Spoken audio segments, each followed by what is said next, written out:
For more on this effort, we are joined now by Ahmed Banafa, engineering professor at San Jose State University and a cybersecurity expert. Professor, we always appreciate the time. It's good to see you.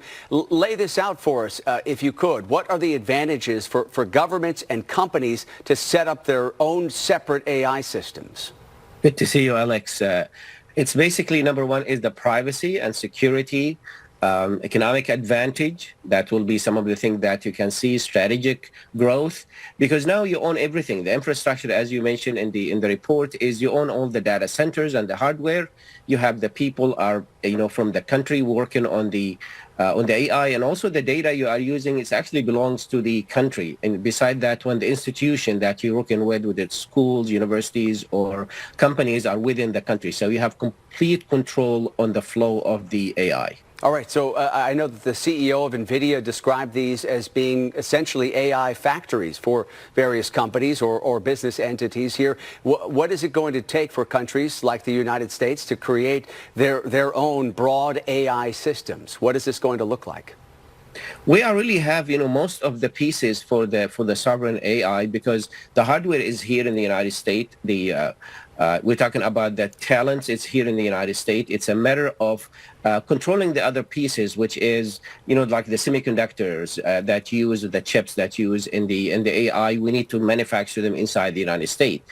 And the data itself, we control the data coming from different parts or different areas. So when you talk about a sovereign AI, the United States is almost there. They have something similar to that.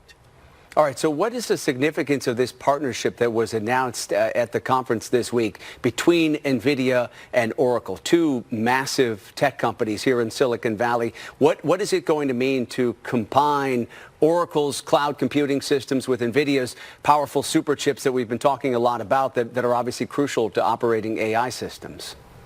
It's more power and processing, because the chips of the super chips that mentioned in the NVIDIA event yesterday is actually something huge. And you're talking about 30 times more powerful than the H100. That's the one available now in the market.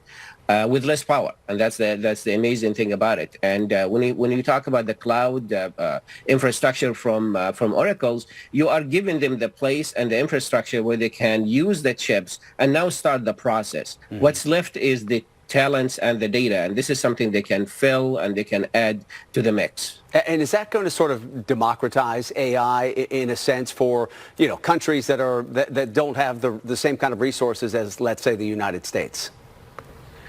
Well, the problem with the sovereign AI is actually exactly what you mentioned. It's somehow it's isolating countries because they are running within their own speed, and they're advancing the AI within own devices. So in order to have a collaboration with other countries, now you are reaching out to outside the country. Now it's not anymore the sovereign AI that we're talking about it.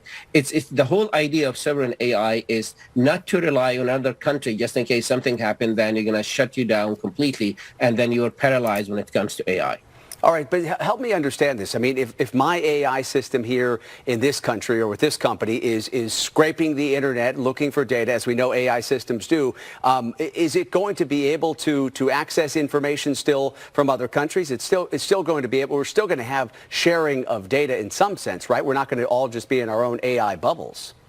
That is true. It's a matter of the second stage after that, which is the filtering. When collecting the data is coming for all the systems, machine learning, AI, they do that all the time. You go to the next stage, which is cleaning the data. What exactly you're looking for, which data you want it to be included in processing and training the AI. This is when you decide about which country you want to have the data from.